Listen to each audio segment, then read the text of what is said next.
Ergonomika. Dayaq hərəkət sisteminin yükünün optimallaşdırılması üzrə rəhbər edici göstəricilər. Standartın tətbiq sahəsi. Bu texniki spesifikasiyada dayaq hərəkət sisteminin yükü ilə bağlı amillərə dair müxtəlif ergonomik standartlardan düzgün şəkildə istifadə edilməsi üçün məlumatlar və rəhbər edici göstərişlər verilir.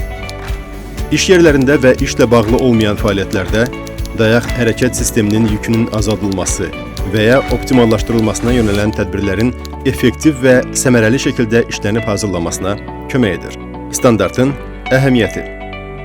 Standartın əhəmiyyəti odur ki, iş yerlərində dayaq hərəkət sisteminə düşən yükün düzgün qiymətləndirilməsinə və azaltmaq üçün uyğun ergonomik tədbirlərin seçilməsinə kömək edir. Bu, bel ağrısı və əzələ sümük problemlərinin qarşısının alınmasına, işçilərin sağlamlığının qorunmasına və iş şəraitinin yaxşılaşdırılmasına dəstək verir. Eyni zamanda daha təhlükəsiz, səmərəli və sağlam iş mühitinin formalaşdırılmasına xidmət edir. Standart Azərbaycan Standartlaşdırma İnstitutu tərəfindən qəbul edilib. Hörmətli işə götürənlər, əməyi mühafizəsi ilə bağlı standartların tətbiqi iş yerlərində sağlam və təhlükəsiz əmək şəraitinin yaradılmasına xidmət edir. Fəaliyyətinizi bu standartların tələblərinə uyğun qurmağınız tövsiyə olunur.